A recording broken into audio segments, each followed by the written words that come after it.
In a world overflowing with chaos, distractions, and emotional triggers, the true battlefield lies within the mind. The Stoics of ancient times understood this deeply. While we may not control what happens to us, we can control how we respond.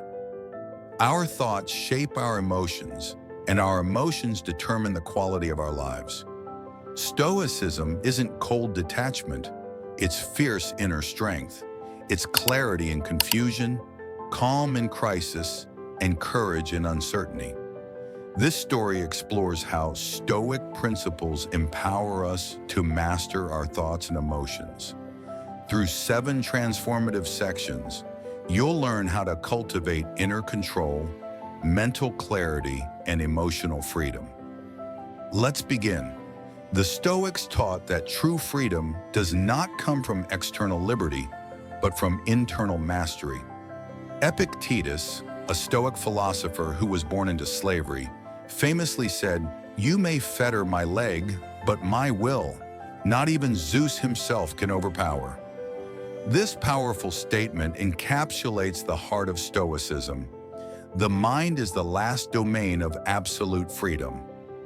We often believe we are at the mercy of circumstances.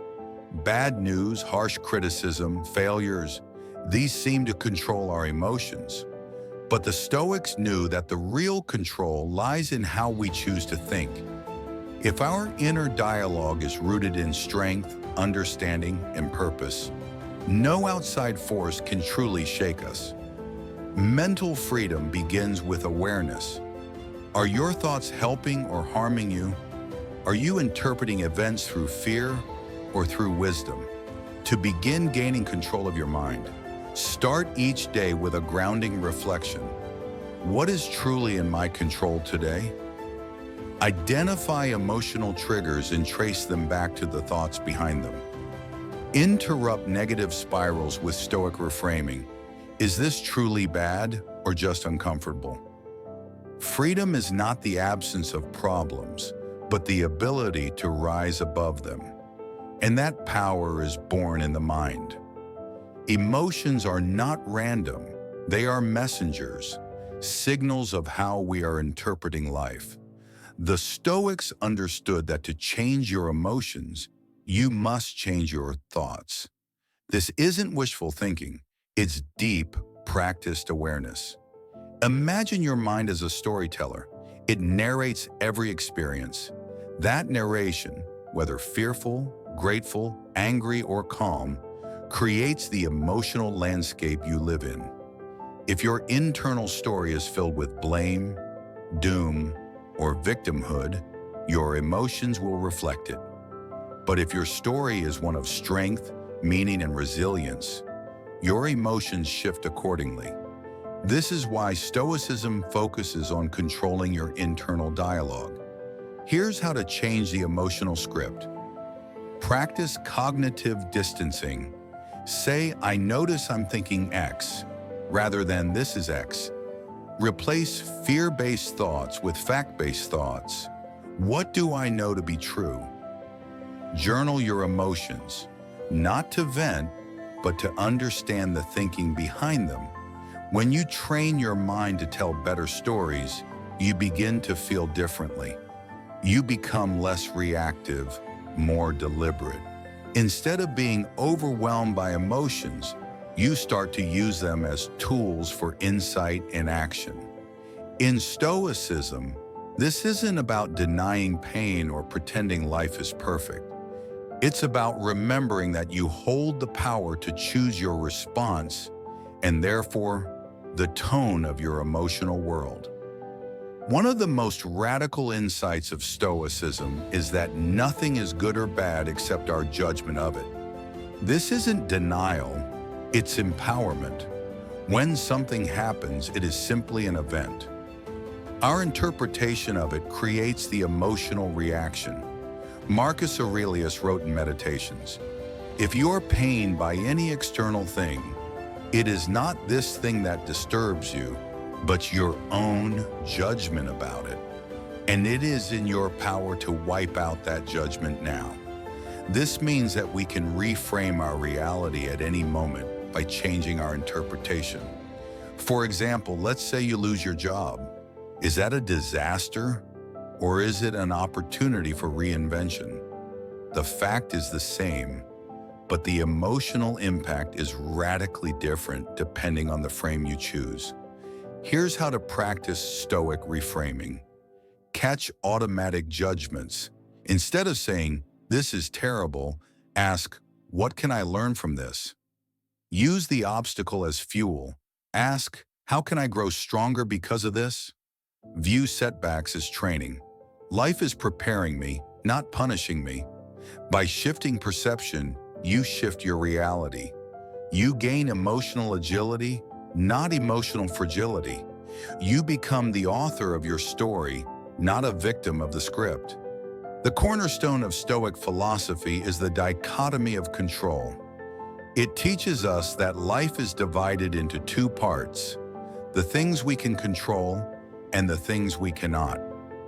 Wisdom lies in knowing the difference. You can't control the weather, other people's opinions, or unexpected events. But you can control your mindset, your actions, and your reactions. The Stoics encourage us to shift all our energy toward what is within our power and let go of the rest. This shift isn't passive, it's active surrender. It's saying, "I won't waste my peace on what I cannot change." Daily practices to embody this. Start the day by listing what's in your control. When triggered by external events, repeat, "Not up to me." Practice radical acceptance. Breathe through discomfort without resistance. When you accept what you can't control, your mental bandwidth is freed up for clarity and intentional action. You stop battling reality and start navigating it with wisdom. Stoics practice voluntary discomfort to strengthen mental and emotional resilience. Seneca advised walking in the cold, fasting occasionally, and imagining worst-case scenarios, not out of masochism, but preparation. When you deliberately choose discomfort, you gain mastery over fear. The mind begins to realize, "I can endure more than I thought." And in doing so, it becomes stronger. You can practice this today. Take cold showers, skip a meal and observe your reactions. Go without your phone for a day. Sleep on the floor once in a while. These aren't punishments. They're reminders that you are tougher than comfort, that your happiness is not dependent on ease, that your strength is forged in challenge. Voluntary discomfort gives you armor against life's inevitable discomfort. You stop fearing hardship and start welcoming growth. A Stoic mind lives in the present, not in the regrets of the past or the anxieties of the future. Marcus Aurelius said, "Confine yourself to the present." Most of our suffering comes from imagined fears and recycled pain. The Stoic seeks liberation by coming fully into the now, because this moment is the only place where peace and power exist. How to live presently. Practice mindful breathing. Anchor your awareness in the body. Ask, what is actually happening now? Not what might happen later. Catch time-traveling thoughts and gently return to now. When you live in the present, anxiety fades, clarity grows, emotional storms pass more quickly. The Stoics weren't mystics, they were grounded thinkers, but they understood that the moment is sacred and that control begins with presence. When the world becomes unpredictable, the Stoic doesn't collapse. Why? Because they stand on internal principles: justice, courage, wisdom, and temperance. These values are not just ideas, they are the foundation for emotional stability. You can build your own moral fortress, define your core values, align daily choices with those values, refuse to betray your integrity, even when it's inconvenient. When your life is governed by principles, not emotions, you become unshakable. You may feel sadness, anger, or fear, but you won't be ruled by them. This is a true power of the Stoic mind, not the suppression of emotion, but the guidance of emotion through reason and virtue. When you lead your mind with wisdom, your emotions follow with balance.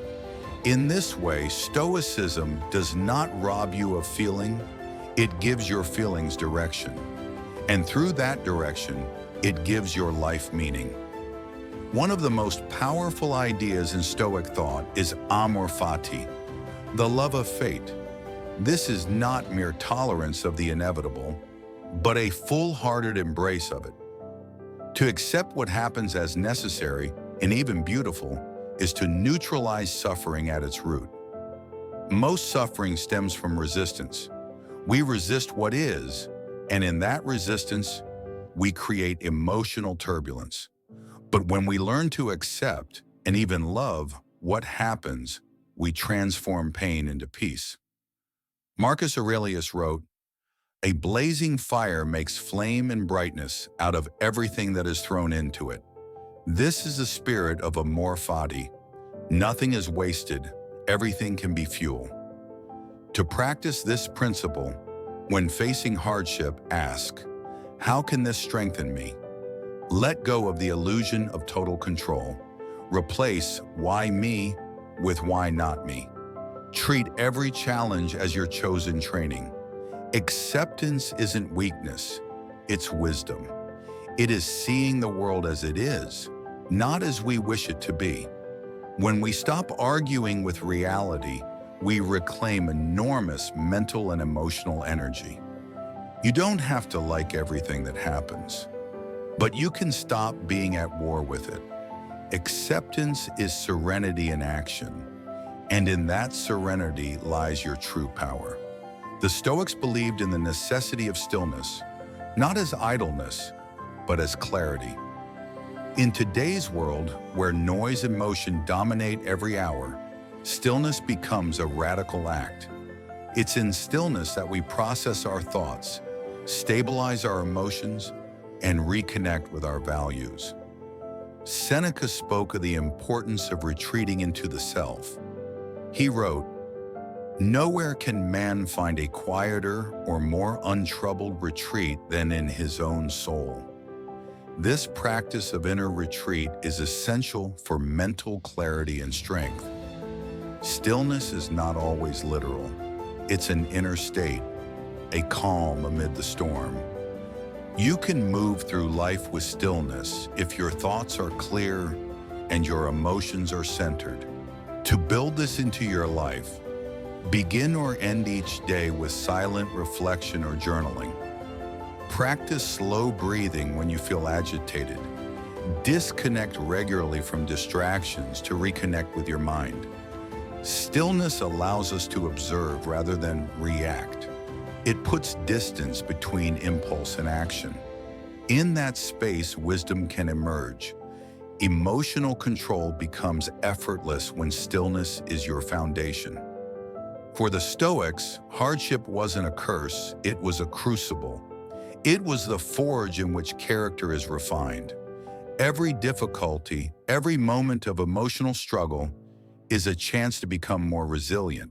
Seneca wrote, "Difficulties strengthen the mind as labor does the body." When you feel pain, fear, or anger, use it. Don't run, don't suppress. Examine it, learn from it, transform it. The mind gains power when it chooses meaning over misery. Ask yourself, what lesson is this adversity teaching me? How can I become stronger because of it? What value can I live out right now in the face of this challenge? Stoicism transforms suffering into strength, not by avoiding pain, but by facing it with courage and reason. The more you practice this, the more unshakable you become. You'll realize that no emotion can truly dominate you unless you let it. The power of the mind lies in perspective, and Stoicism gives you the tools to shift that perspective with purpose. The Stoics weren't immune to pain or emotion. They simply refused to be ruled by it. They mastered the only thing that truly matters, their own minds. To control your thoughts is to shape your emotions. To shape your emotions is to change your experience of life. This is not easy. It's a daily practice. But with each effort, you grow stronger. So choose clarity, choose courage, choose discipline. Use your mind not as a prison, but as a powerful tool for freedom, peace, and purpose. Control your thoughts and you control your destiny.